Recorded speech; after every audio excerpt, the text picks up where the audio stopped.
the ultimate end dream goal would to have the Well as an actual full wellness center, so that right now it's me looking like the face, but really the Well is a space that is to honor and hold practitioners of all different wisdom. Welcome to the Money and Flow podcast, where avocado toast and stocks meet. Did you know that women and women of color don't talk that much about money? And did you also know that the health and wellness community is a $600 billion business? And did you also know that women aren't in the forefront when it comes to decision making with our health and wealth? We're here to change that. This is the first podcast that focuses on wellness and money. This podcast is targeted for women and women of color, specifically in their 20s and 30s. And without further ado, your host, Eugenie George.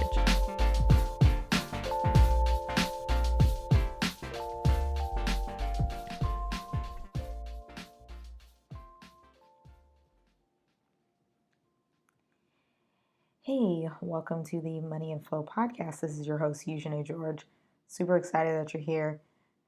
I'm very excited because these past 2 weeks have been not only amazing in terms of listening, but it is very exciting to narrow down some mindset issues and make sure that women of color, in particular, we're talking about Black women for this series, has access to gaining more wealth. So the first podcast that we talked about, activating your inner Madam CJ Walker, I got a little emotional.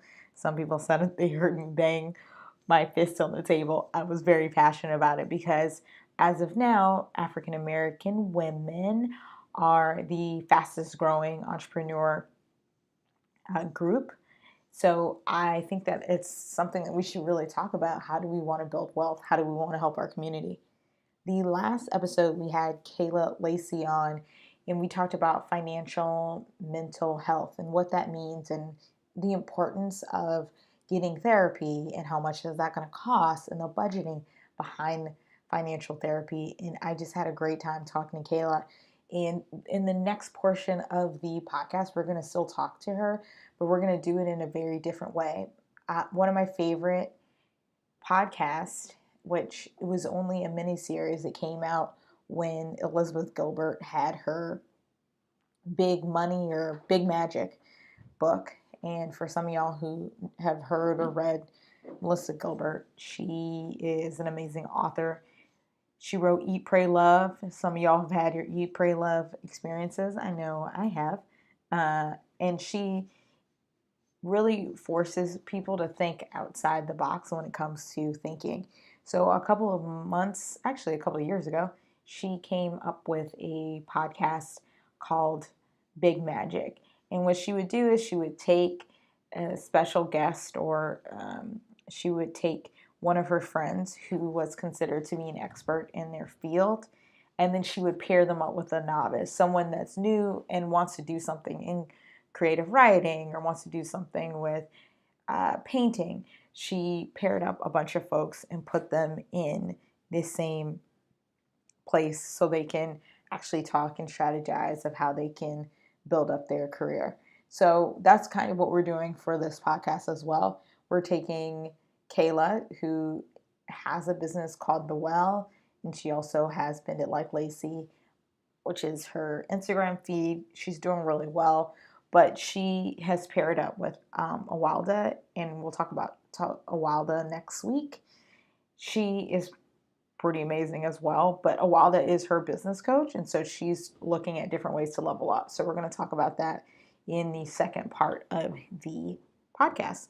The first part of the podcast that we're going to talk about is the power of networking, and I'm going to actually show you how to draw a network map.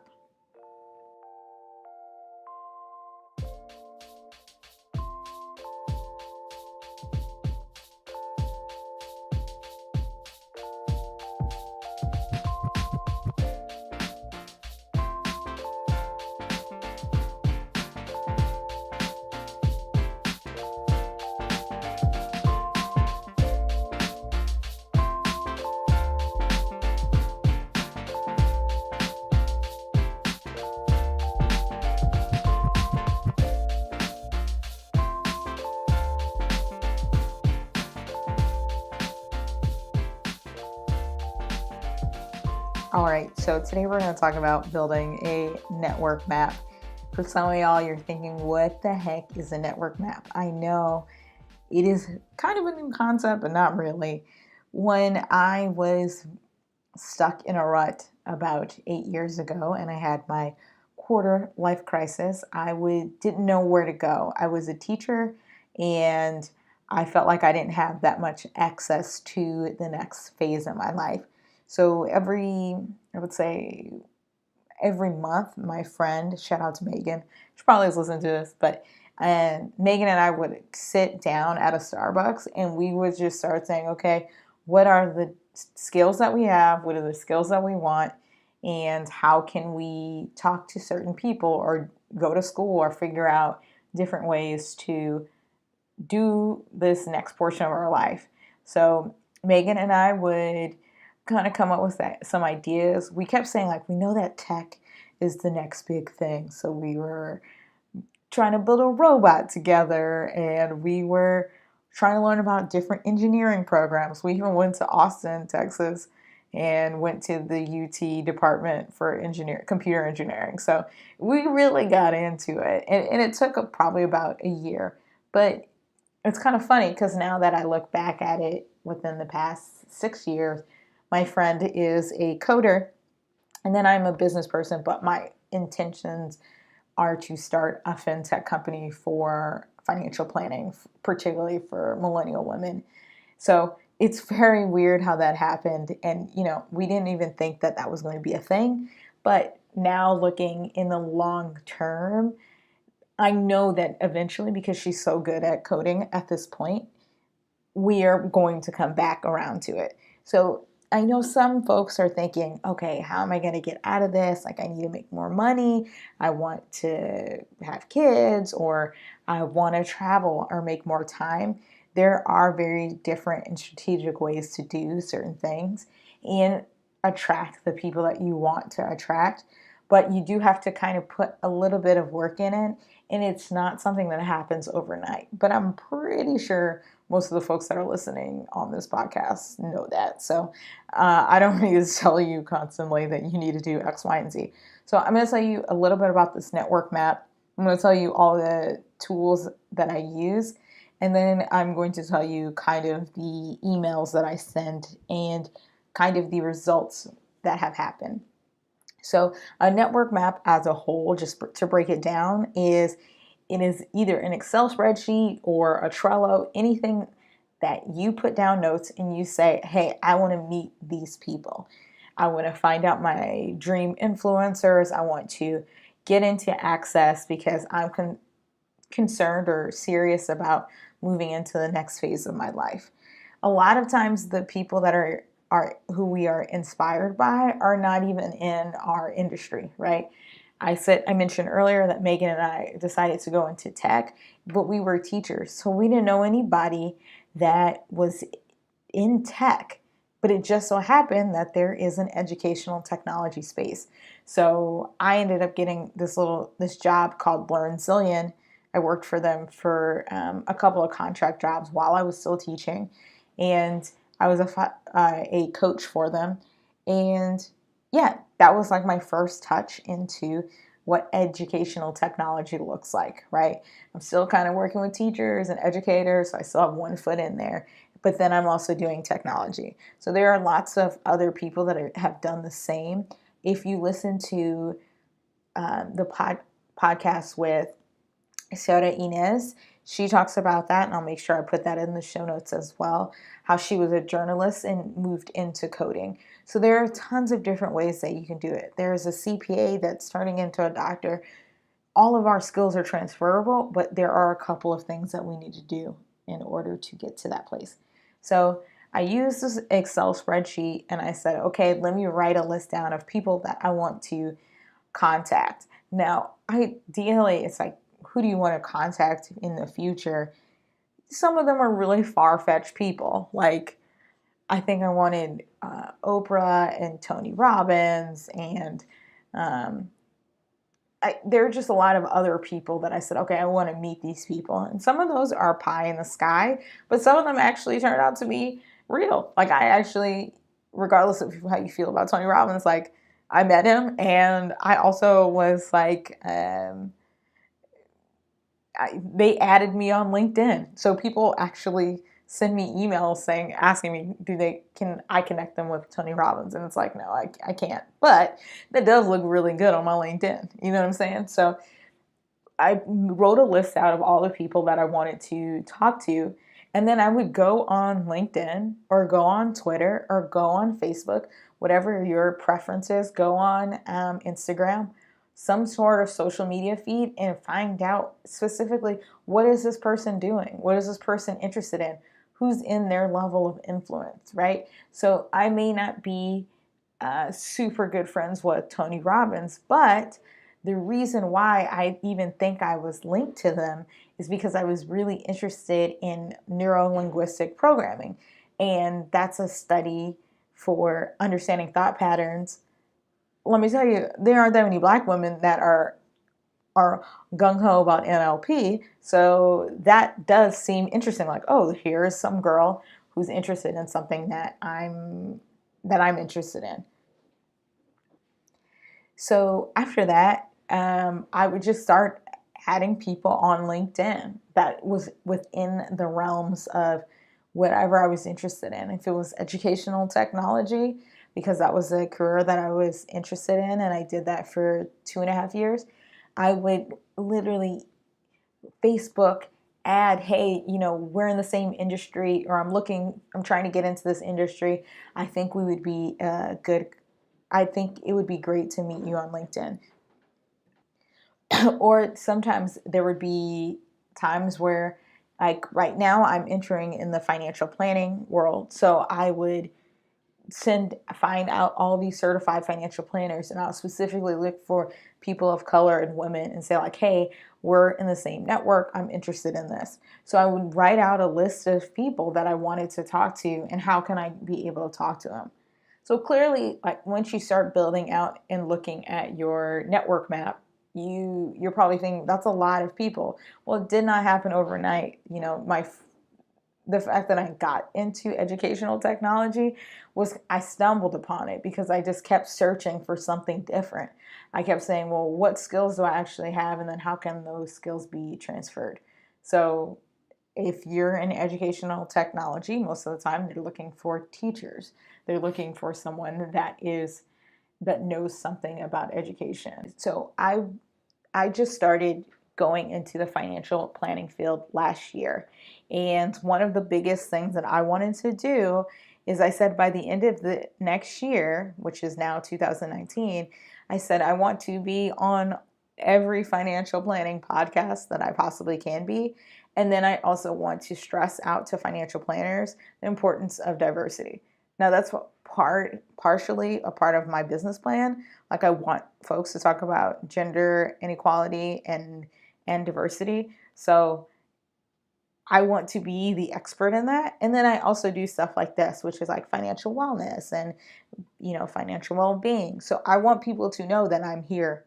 And what I did was I took out an Excel spreadsheet and I said, all right, who are all these top podcasters? Who are all the top journalists? And I would just make a list on Google Sheets and say, okay, here are all these people. Here's all the podcasts. What's going to be more sensible to me? How can I actually reach out to those folks? So it was very strategic. I first met up with a fintech company and I said, hey, I really like what you're doing. Just so happened that they needed someone to work for them. So I said, okay, I can do a contracted job for you. That one contracted job opened up so many doors for me. Now, I'm going to be honest with you, because this is a money podcast. They didn't pay me that much. I'm just being for real. Like, I did not get paid well at all. Because I was going to school, that's why I was able to do it. And maybe, if you have the financial means to kind of take a little hit, then I would say do it. But for the most part, I would never say, hey, go and work for free. Because basically I wasn't working for free, but I was close to it because there was no real contract. I just knew that working with that group would put me in a different arena. So once I was done with reaching out to this person, I was hustling, like, how can I find this person? Who's this next person? What's the difference between an IRA and an EA? Like, I need to know all of these people. What the heck? How can I do this within a year? So I did all of that for a year. And the next thing you know, I reached out in December to this big podcast that's called You're a Financial Planner, Now What? And I said, hey, I've been working in the financial planning industry for a year now. I am a career changer and I'm also a person of color. I'm going to explain to you like the ups and downs of what it feels like being a financial planner of color, because it's, less than 1% are women and women of color that have this particular certification. So I was like, look, I'm going to explain it to you. Have me on your podcast as a case study for the next year. Like I'm at the point where I'm not playing, and I know that most people on this that's listening to this is not playing either. So I'm just telling you exactly what I did word for word. So I reached out to them, and they got back to me a week later. I connected with them again, and I was really proactive about it. And then I ended up getting on the podcast. Once I was done with that podcast, let me tell you, tons of people just reached out to me and said, wow, what you did was amazing. Let's talk about this more. What do you want to do next? How can we help you? I said, that's really great. Were most of those connections like pure connections to money right now? No. So I said, okay, I need to make sure that this next piece and phase of my life where I'm marketing and talking to lots of folks, I need to either write for the largest financial planning blog, or I need to reach out to them as soon as possible. So I started going on Twitter, and I said, this guy's name is Michael Kitsis. I said, all right, Michael, we out here writing articles for you. Like I just said something. I said, we out here writing these articles about race and class and financial planning, and just joking around. And he hit me up via Twitter. Like he said, hey, I think I'm really excited to read what you have to say. So I say all of that because I know that a lot of folks are still trying to figure out what to do next, and how can they manifest or build a new relationship or build a new community. I just want to let everyone know that it is not only very achievable, but it can be multiplied and duplicated multiple different times. If you set out that goal and say, hey, I want to meet this person, I want to connect with this person, that could happen. And I know right now it can feel like I can't do it. How can I do it? Is there any way that she's bougie, she's bougie, she's right, she has privilege. Let me tell you, when I started with my financial planning career, even before applying for some of the schools and whatnot and applying to business school, I was almost at rock bottom. Like I did not have I thought I had built up this community, or I thought I had built up a brand. And let me tell you, when you have a business and you don't plan for it, and you don't have a real business model and a real way of keeping yourself accountable for money, you're going to run out of it. So I know sometimes it feels like, how can I get out of this? How can I change my career? How can I get paid more? There are different ways. We just have to actually start talking about it and build a way out of it. Okay, Kayla, welcome back. Yes, good to be back.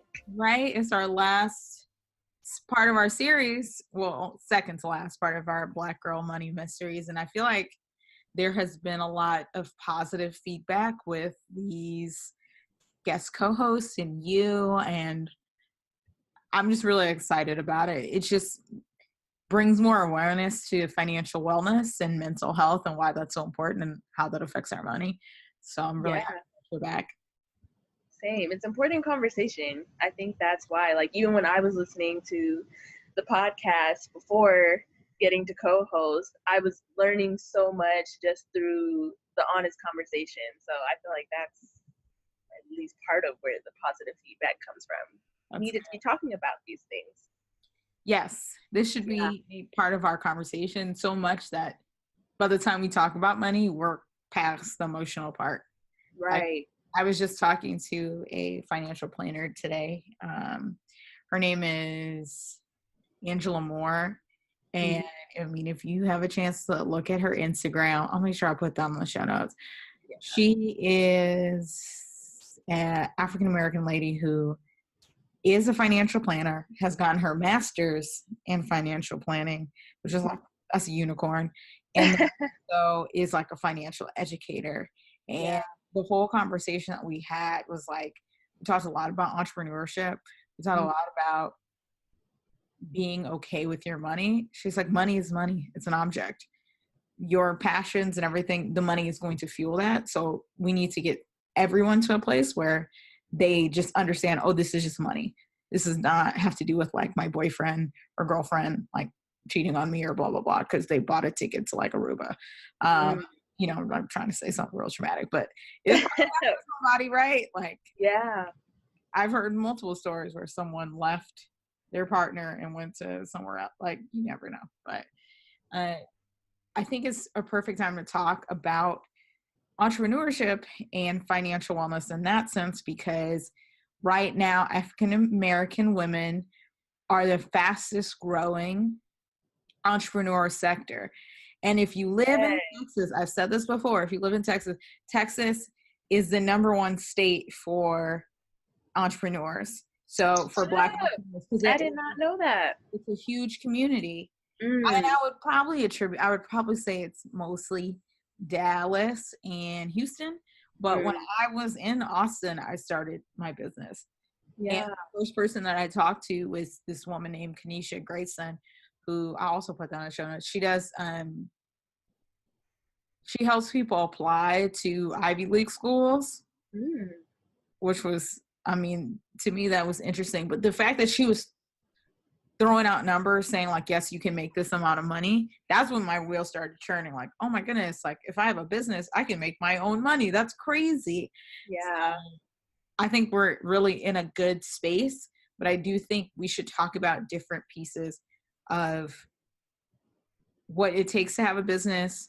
Right. Talk about your coach. Yes. I mean, you told the audience a little bit about your business, but like, what are the specific products or services that you do with the Well? Yeah, so the Well provides yoga classes, educational workshops, and that usually is a collaboration based off of what the individual or agency is looking for.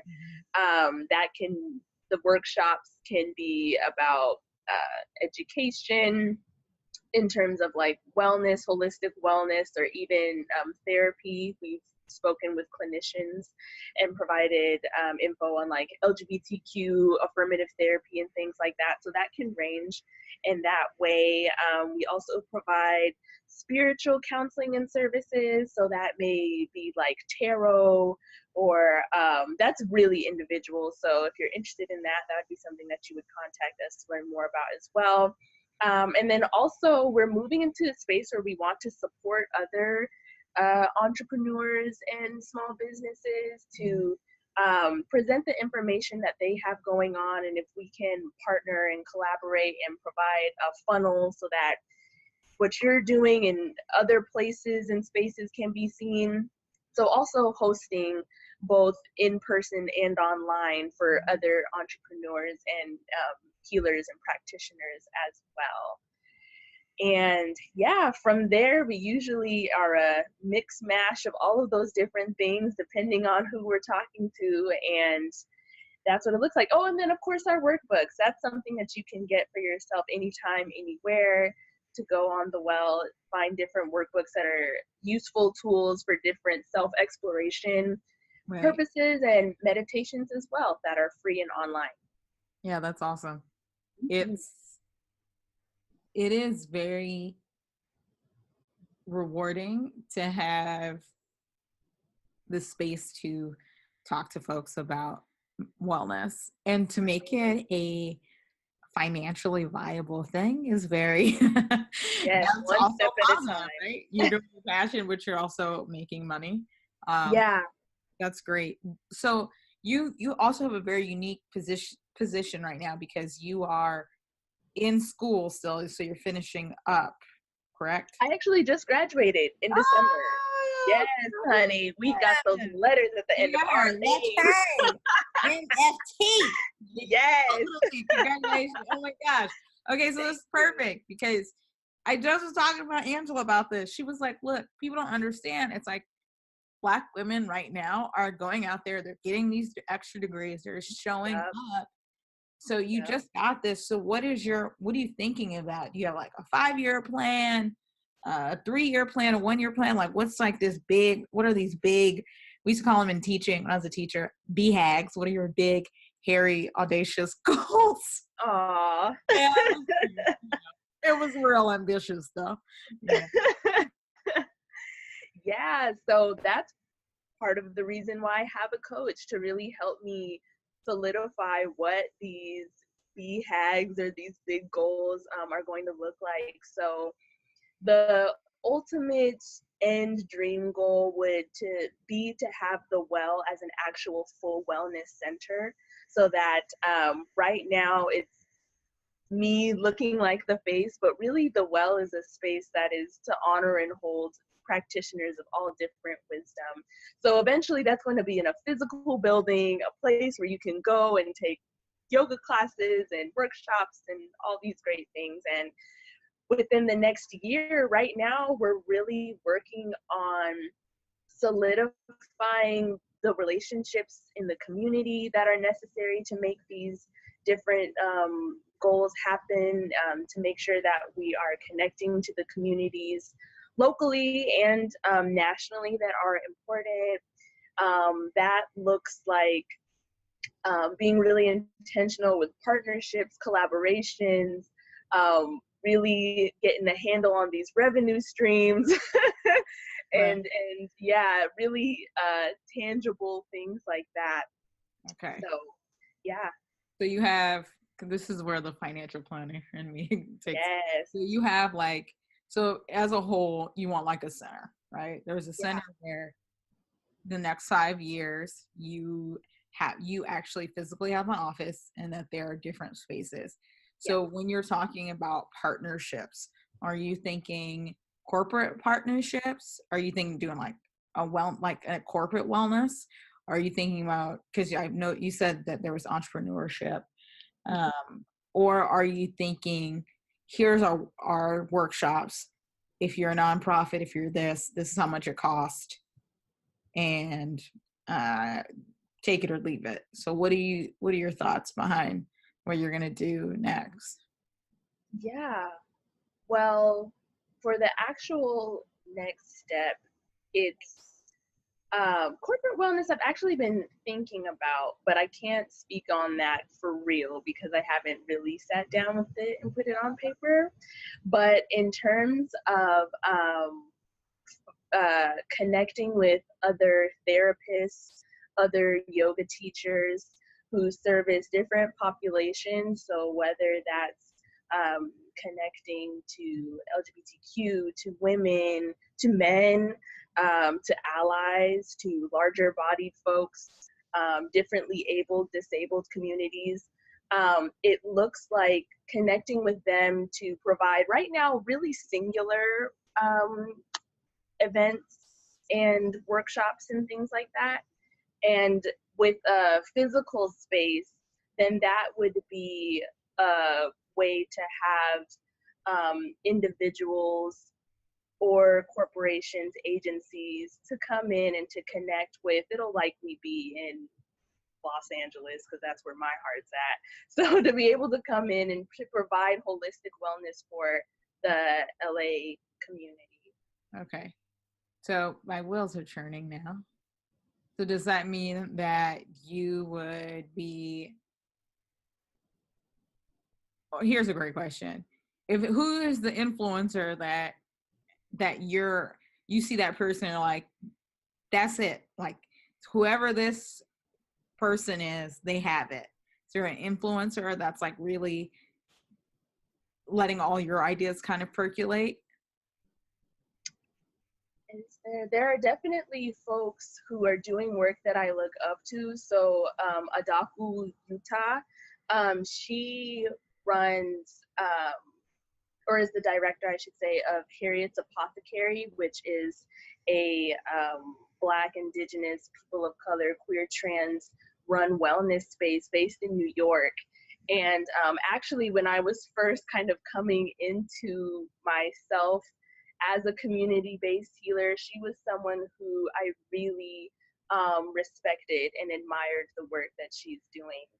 So she's someone who is doing really great work and provides a really intentional and authentic model on how to serve marginalized folks in a way that's also viable to sustain yourself on. And then also locally, the Salt Lounge, who I just worked with recently, there's a new business that I think is doing a really great job of coming into the community and connecting with different wellness practitioners to provide different events and services that are really on target for anyone who's interested in holistic or alternative wellness options. So both of those spaces really are inspirational in how they've been able to both provide services to community and then also to be a sustainable business as well. That's awesome. Mm-hmm. Yeah. See, I think that's something that listeners should really pay attention to, because in order for you to have your signature or the next step, there should be other people that you know are doing something towards that manner. I think it's in, I want to say NLP or one of those neurolinguistics programming or visualization techniques where you are basically modeling the person that you want to emulate or be like, but basically you're doing the act that they're doing, and then that person becomes you, right? So there's that whole piece of, girl, the coffee is working. I took a nap, had coffee, so I'm like, it's time, it's game time. Anyways, side subject, but yeah, so like having that exercise, you've already worked with one of your influencers, which is I congratulate with you, because that's very hard to do. Even though it doesn't feel like it is very hard to step out of your comfort zone and be like, I want to work with these people.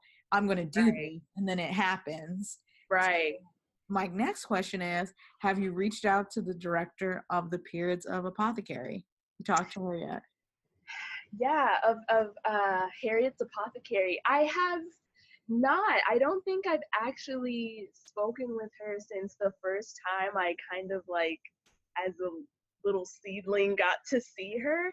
But I think that would be such an important next step in my journey, to actually talk with her and to see how I can learn from her. I've already learned so much just in being able to watch from a distance and see what they have going on.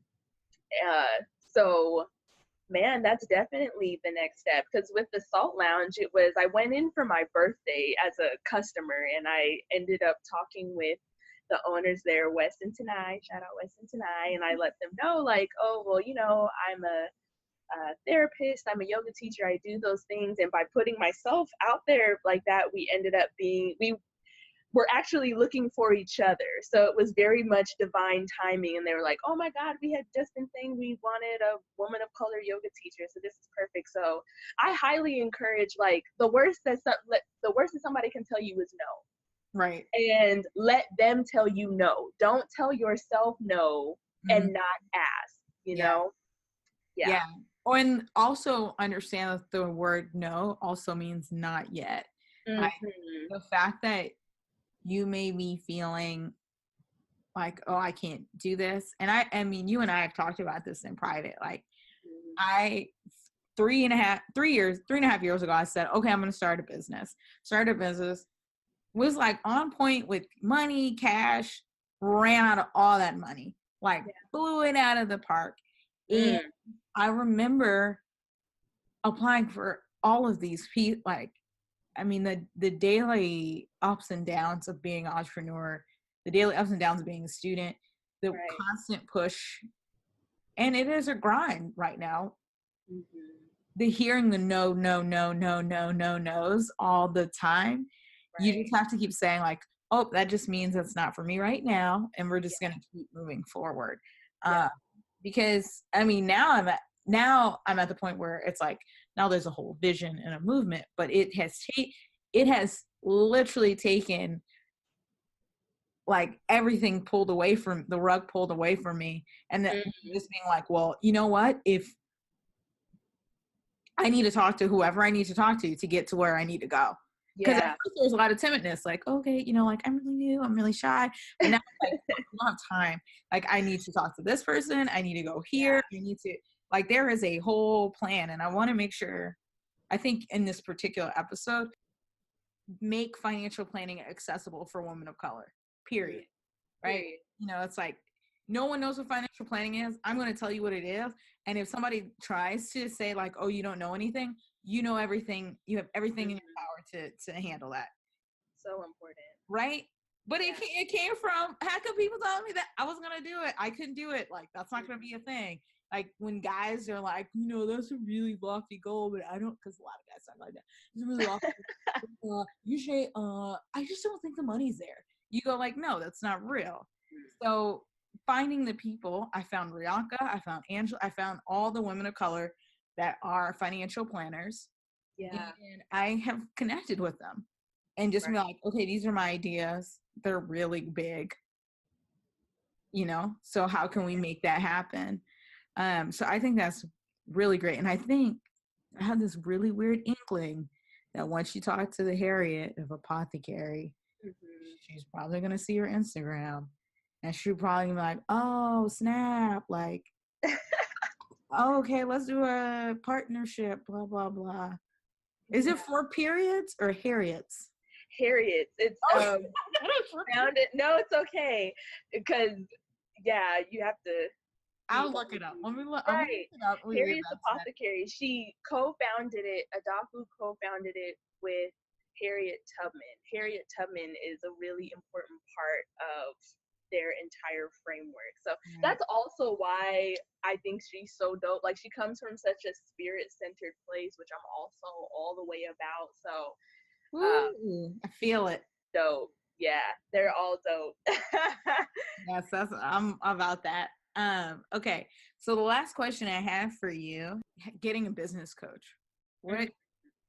What turned you to getting a business coach and why? Yeah, so again, divine timing. So I actually met Awilda first in her asking me to be a guest on her podcast, When Life, where she interviews different entrepreneurs or folks in the wellness industry or who are really just making moves out here winning. And she asked them about their mindset, different ways that they got to where they're going. So after we talked, she actually reached out to me and she let me know. We just had such a great conversation. And later on, she asked or offered her services as a coach. And it was such perfect timing because I had already sort of been like, you know, I know that I want to take the well to these different steps.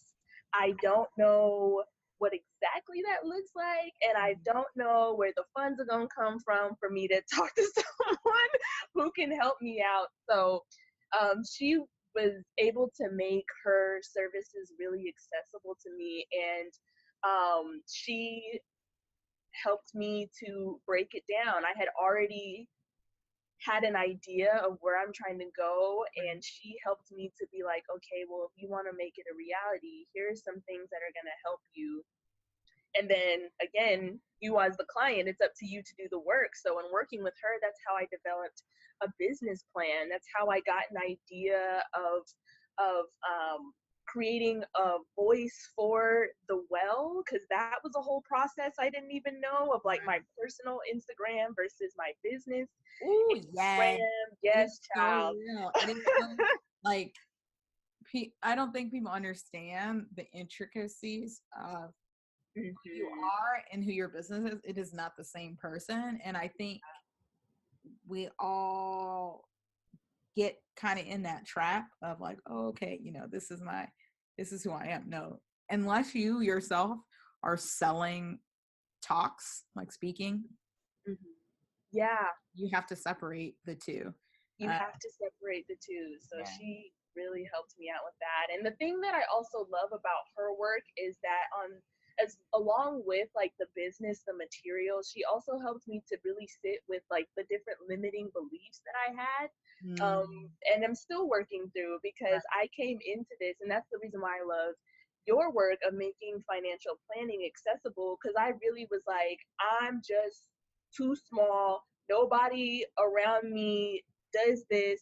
I don't know anything about business. How do I figure this out? I don't have the money to make this happen. Like, I just felt like this is, for who I am, this is too impossible. And she Right. really helped me to work through that mentally. Woo. Well, on that note, Yes. thank you so much. I mean, I'm gonna make sure that we have you back on when we do our mental health month. Yeah, Hey, I think that'll yes. be worth it. But yeah, I really appreciate you taking your time out, and your Instagram community is very they're very supportive. So that's really nice. Yeah, this has been so great. Thank you so much for having me. Well, thanks. I mean, I'm excited to hear the your coach's perspective. Oh, yeah. Oh, and you gotta make sure you listen to that, because then that means you'll hear the business side of her thinking about what you can do. Because I feel Yeah. like we probably are gonna bounce off a bunch of ideas for you. Because I'm like, oh, there's so many pieces. Like there's so No, many that's cool things to great. do. I'm like, oh my gosh. Because next year you will be working with the Black Girls in Home. Like if you're trying to be in LA, there's no Yeah. there's no reason. Mm-mm. There's a lot. Yeah, no, they're on my in my eyesight, of course. But I think what Black Girl in Home is doing is absolutely amazing as well. Such important, influential work, Right, without a doubt. Hmm. right. So I just think that there's a lot of California. I mean, I love where I'm from, but like, there's just a lot of openness there. And Yeah. I mean, I think you could take it anywhere you want. So Well, thank you. We um, are. We're thank going to. you.